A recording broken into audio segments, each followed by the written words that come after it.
Vallahi tesettürü madem hani bu dinimiz gereği tesettüre girdik hepimiz de yani.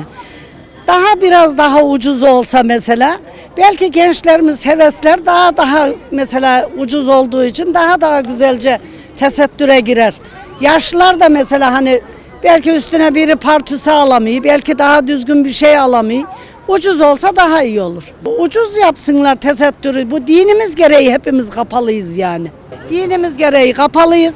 Daha tesettür daha uygun, daha güzel olursa iyi olur. Memnun oluruz. Tesettürle ilgili zaten tesettürlü kişilerin fazla bir israfı yok. Eşlerine karşı hani bir evleri maddi manevi olarak tesettürü alan kişi en az diyor ki ben 10 sene giyerim 5 sene giyerim diyor. Yeter ki tesettüre girsinler. Tesettürün fazla bir israfı yok zaten. Biz bir pardüs alıyorsak en az ben 5 sene giyiyorum mesela. Ama açık olanlar her ay bir kıyafet alıyorlar. Buna ben karşıyım. Ondan sonra da yetmiyor. Niye yetmesin oğlum? Hani mütevazi giyinen kalmadı. Böyle şıkır şıkır böyle tesettürü mahvettiler insanlarımız. Maalesef. İşte Kur'an'ın açıkladığı şekilde giyinen kalmadı. Kadın ölçülerini belli etmeyen, böyle dikkat çekmeyen bayanlarımız çoğalmalı bence. En güzel kıyafet de çarşaf bence. İnsanları kimliğini bile kapatıyor. Gayet güzel. Onu destekliyorum ama eşim sıcak bakmıyor çarşafa. Ben de böyle gidiyorum işte.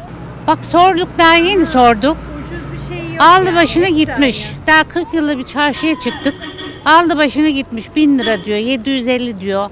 İşte biz ev hanımları yani nasıl alabiliriz öyle şeyler? Alamayız.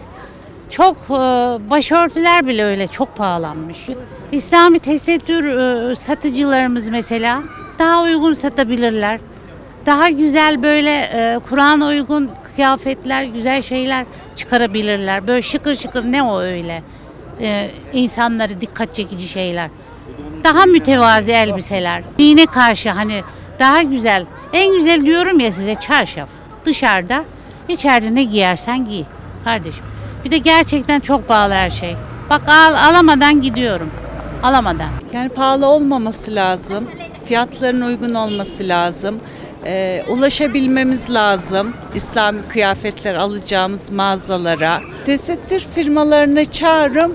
Uygun fiyatta kıyafet üretsinler. Herkes ulaşabilsin, alabilsin. Öyle. Vallahi ben artık bu pahalılıktan dolayı kıyafet almıyorum. Kıyafet almıyorum.